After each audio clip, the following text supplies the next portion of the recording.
టీడీపీలోకి జూనియర్ ఎన్టీఆర్ ఎంట్రీపై గుడివాడ వైసీపీ ఎమ్మెల్యే అభ్యర్థి కొడాలి నాని కీలక వ్యాఖ్యలు చేశారు. చంద్రబాబు నేతృత్వంలోని టీడీపీని చిత్తుగా ఓడిస్తేనే ఎన్టీఆర్ చేతుల్లోకి ఆ పార్టీ వస్తుందన్నారు. ఎన్టీఆర్ కు తాను పెద్ద అభిమానిని, నందమూరి హరికృష్ణ తనకు గురువని చెప్పుకొచ్చారు. ఎన్టీఆర్ వైసీపీ తనకు రెండు కన్నులని కొడాలి నాని అన్నారు. ఎన్టీఆర్ టీడీపీ పగ్గాలు చేతపట్టినప్పుడే అభిమానులు టీడీపీకి మద్దతు ఇవ్వాలన్నారు. ఎన్టీఆర్ ఏమని చెప్పాడు? ఈ దేశంలో కానీ ఈ రాష్ట్రంలో కానీ మహిళలను గౌరవించడం సాంప్రదాయం.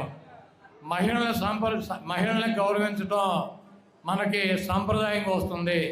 రాజకీయాల కోసమో ఇతర అవసరాల కోసమో మహిళల జోలికి వెళ్తాం మంచి పద్ధతి కాదు. ఇటువంటి వాటిని నేను ఖండిస్తున్నానని చెప్పాడు. మహిళలంటే ఈ రాష్ట్రంలో ఉన్నటువంటి మీ భార్యలు, మీ అక్క చెల్లెళ్ళు, మీ తల్లులు అందరూ కూడా ఉంటారు. అందరినీ ఎవరైనా సరే, ఆవిడ భువనేశ్వర్ కావచ్చు, లేకపోతే ఇక్కడ ఈ గ్రామాల్లో ఉన్నటువంటి ఆడపిల్లలు కావచ్చు, ఎవరినైనా గౌరవించడం మన సాంప్రదాయం. అటువంటి జరగకుండా ఉండాల్సినటువంటి అవసరం ఉందని చెప్పి ఎన్టీఆర్ చెప్పాడు. దానికి ఏముంటారు? భువనేశ్వర్ గారి పేరు చెప్పి ఖండించలేదని చెబుతారు. ఎన్టీఆర్ని బండబూతులు తిడతాం. ఎన్టీఆర్ పేరు మీద ఉన్నటువంటి